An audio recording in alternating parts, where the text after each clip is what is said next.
120 दिन के लिए देवगुरु बृहस्पति हुए वक्री। गुरु की उल्टी चाल चमकाएगी कर्क राशि का भाग्य। गुरु की वक्री अवस्था में मिलेगा बम्पर लाभ। मेरे YouTube पेज एस्ट्रोनॉलेज पर आपका स्वागत है। नमस्कार, मैं हूं नरेश कुमार। सबसे पहले उन दर्शकों का धन्यवाद जिन्होंने पेज को सब्सक्राइब किया है, पेज के वीडियोस को शेयर कर रहे हैं, लाइक कर रहे हैं और कमेंट बॉक्स में हमें अपनी राय भी लगातार भेज रहे हैं। दोस्तों, आज के वीडियो में बात करेंगे देवगुरु बृहस्पति की। देवगुरु बृहस्पति 9 अक्टूबर को वक्री हो जाएंगे और 4 फरवरी तक वक्री अवस्था में रहेंगे। ये लगभग 120 दिन का समय है जब गुरुदेव जो देवगुरु हैं वो वक्री रहेंगे। अब इसके परिणामों को जानने से पहले सबसे पहले ये देखते हैं कि वक्री और मार्गी अवस्था आखिर क्या होती है और ज्योतिष में इसका इतना महत्व क्यों है। इस पर थोड़ी सी 1 मिनट की चर्चा कर लेते हैं। पहले ये बता देते हैं ताकि आपको समझ आ जाए कि एक्चुअल में वक्री और मार्गी क्या होता है और उसका फल क्यों इतना इंपॉर्टेंट समझा जाता है एस्ट्रोलॉजी में। वैसे यदि हम खगोलीय घटना के लिहाज से देखें तो ये एक सामान्य खगोलीय घटना है जो हर साल होती है। 120 दिन के लिए गुरु हर साल वक्री होते हैं। लेकिन ये वक्री अवस्था होती क्या है? जो हमारा ब्रह्मांड है वहां पर जो प्लैनेट्स हैं, कुछ इनर सर्कल के प्लैनेट हैं, कुछ आउटर सर्कल के प्लैनेट हैं। प्लैनेट हम मोटे तौर पर 5 ही मानते हैं। सूर्य को पिता माना जाता है और चंद्रमा को पालक माना जाता है। बाकी जो है वो मंगल है, गुरु हैं, बुध हैं, शुक्र हैं, ये सारे प्लैनेट माने जाते हैं, या शनि है, ये प्लैनेट माने जाते हैं। राहु केतु छाया ग्रह हैं, इनको ग्रह जो है वो नहीं माना जाता है, इसका फिजिकल एग्जिस्टेंस नहीं है। इनमें से 2 प्लैनेट ऐसे हैं जो हमेशा सूर्य के आसपास रहते हैं, वो हैं बुध और शुक्र। आप किसी भी कुंडली में सूर्य के सामने बुध नहीं पाएंगे, सूर्य के सामने शुक्र नहीं पाएंगे, क्योंकि इनका मैक्सिमम डिस्टेंस जो है वो सूर्य से 47 डिग्री होता है। शुक्र का 47 डिग्री होता है, बुध का 27 डिग्री होता है। बुध किसी भी कुंडली में आपको एक घर आगे, एक घर पीछे या सूर्य के साथ नजर आएंगे, जबकि शुक्र की पोजीशन ज्यादा से ज्यादा 2 घर आगे या 2 घर पीछे हो सकती है, या फिर सूर्य के साथ हो सकती है। इससे ज्यादा आगे नहीं जाते। 3 प्लैनेट ऐसे हैं जो आउटर सर्कल के प्लैनेट हैं, जिनमें मंगल, गुरु और शनि आते हैं। ये प्लैनेट सूर्य के साथ भी हो सकते हैं और सूर्य के सामने भी हो सकते हैं। जब ये प्लैनेट सूर्य के सामने आते हैं किसी भी अवस्था में, तो ये वक्री अवस्था में होते हैं। कोई भी कुंडली जब हम नंगी आंख से देखते हैं, यदि मंगल, गुरु या शनि सूर्य के सामने है तो वो निश्चित तौर पर वक्री अवस्था में ही होंगे। इसका कारण यह है कि इनकी मैक्सिमम दूरी जो सूर्य से है वो 120 डिग्री है। जब ये 120 डिग्री के पार चले जाते हैं, यानी कि सूर्य यदि आपकी कुंडली में लगन में पड़े हैं, तो यदि शनि पंचम में आ जाएंगे और डिग्रिकली 120 डिग्री पार कर जाएंगे तो वो वक्री हो जाएंगे। ऐसा ही गुरु और मंगल के साथ भी होता है। जैसे ही ये घूम के दोबारा 9th हाउस के ऊपर आएंगे, जैसे लगन में सूर्य है, 9th हाउस से जैसे ही डिग्री पार करेंगे, 120 डिग्री के विदिन आएंगे सूर्य से, तो जो है वो मार्गी हो जाएंगे। ये स्थिति रहती है वक्री और मार्गी की। अब इसका इतना महत्व क्यों है? शास्त्र कहता है कि वक्री प्लैनेट जो होता है उसका चेष्टा बल बढ़ जाता है। चेष्टा बल बढ़ने का मतलब यह है कि ग्रह जो है वो अपने अच्छे या बुरे परिणाम बहुत तेजी से करता है और इसी कारण इसका जो है वो अचानक से असर नजर आता है। खास तौर पर शनि जैसे जो प्लैनेट हैं जो वक्री अवस्था में बहुत जो है वो कई बार मारक रिजल्ट कर जाते हैं, यदि आपकी कुंडली में वो मारक स्थानों में पड़े हों और कुंडली में, नेटिव कुंडली में भी वक्री अवस्था में हों। तो ये तो वक्री और मार्गी का कंसेप्ट है। तो ये हमने समझा कि ग्रह का वक्री और मार्गी होना क्या होता है, ज्योतिष में उसके रिजल्ट किस तरह से मिलते हैं।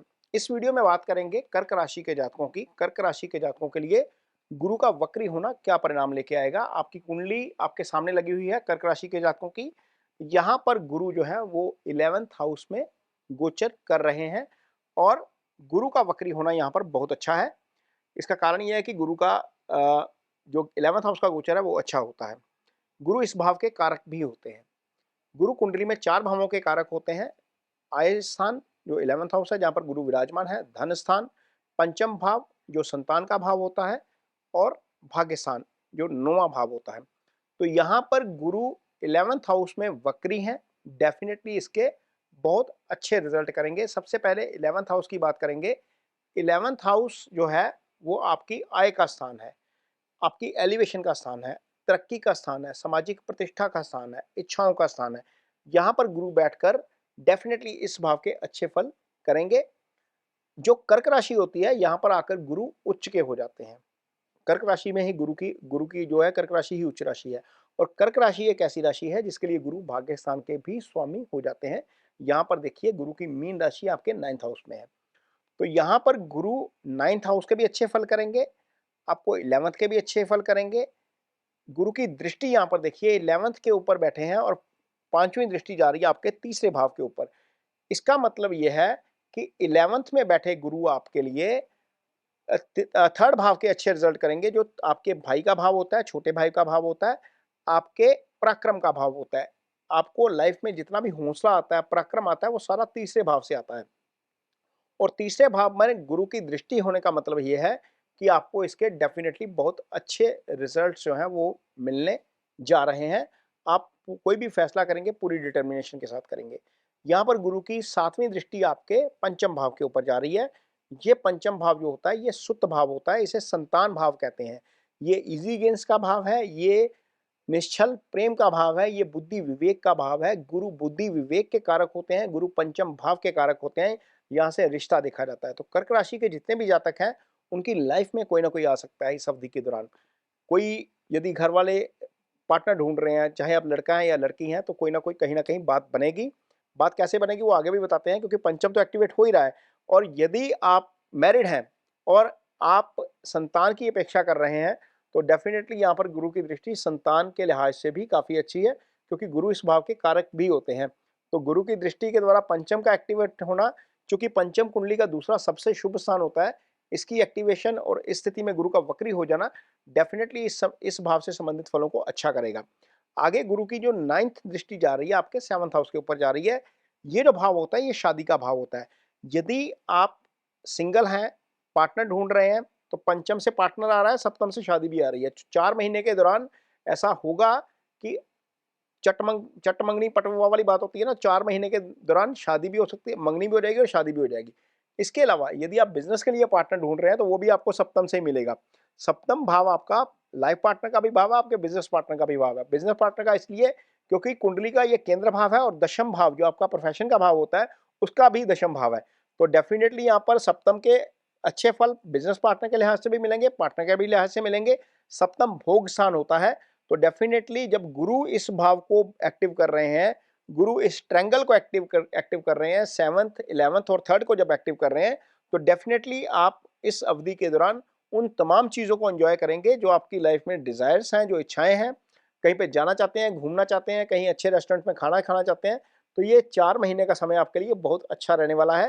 तो डेफिनेटली कर्क राशि के जातकों के लिए गुरु का 9 अक्टूबर से लेकर 4 फरवरी तक मार्गी वक्री होना आपको डेफिनेटली बहुत अच्छे रिजल्ट देके जाएगा। और यदि आपकी कुंडली में गुरु की पोजीशन खराब है, गुरु अस्त है, गुरु 6, 8, 12 पे पड़े हुए हैं, गुरु आपकी कुंडली में पाप प्रभाव में है, राहु केतु एक्सिस में है, शनि मंगल के साथ है, सूर्य के साथ है, तो ऐसी स्थिति में आपको जुपिटर की कुछ ना कुछ रेमेडीज जरूर करनी चाहिए। तो सबसे पहले तो ये है कि गुरु ज्ञान के कारक हैं।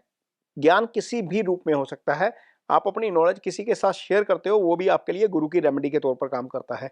यदि आप इतने अफोर्ड करते हो, कुछ पैसा अफोर्ड करते हो, कुछ खर्च अफोर्ड करते हो, तो किसी को शिक्षा में हेल्प करिए। किसी एक बच्चे को जो पढ़ना चाहता है लेकिन उसके पास एसेट्स नहीं है या कुछ उसके पास पैसा नहीं है पढ़ने के लिए, उसको असिस्ट करिए। वो असिस्टेंस भले ही एक कॉपी के रूप में हो, भले ही एक किताब के रूप में हो, भले ही ट्यूशन फीस के रूप में हो। ये गुरु की सबसे अच्छी रेमेडी है। गुरु ज्ञान के कारक हैं। जब जैसे जैसे आप ज्ञान फैलाएंगे वैसे वैसे आपको गुरु के अच्छे रिजल्ट मिलेंगे। अदरवाइज दूसरी रेमेडीज जो हैं वो ये है कि आप ओम ब्रह्म बृहस्पतये नमः का जप कर सकते हैं। रोजाना 1 माला जप करिए, ये आपके लिए अच्छा रहेगा। शास्त्र कहता है अधिकाय अधिकम फलम, जितनी माला जपेंगे उसका उतना ज़्यादा आपको फल मिलेगा। इसके अलावा ये मंत्रास की रेमेडीज के अलावा आप दान की रेमेडीज कर सकते हैं। चने की दाल, पीला वस्त्र, कोई भी पीला फल जो है वो गुरुवार के दिन दान करिए, वो अच्छा है। इसके अलावा आप यदि अफोर्ड करते हैं अगेन, तो आप पुखराज धारण कर सकते हैं। लेकिन पुखराज धारण करने से पहले ये जरूर सुनिश्चित करिए कि आपकी कुंडली में गुरु की पोजीशन 6ठे भाव में, 8वें भाव में, 12वें भाव में, दूसरा भाव जो मारक स्थान है वो, और तीसरे भाव में नहीं होनी चाहिए। इन भावों में पड़े जुपिटर का नग पहनने से या स्टोन पहनने से इसका नुकसान ज़्यादा हो सकता है, लाभ कम हो सकता है। तो ये स्टोन ना पहनिए। यदि आप जुपिटर की पोजीशन केंद्र, त्रिकोण और भाग्य लाभ स्थान में है तो आप स्टोन धारण कर सकते हैं, ये आपके लिए अच्छा रहेगा।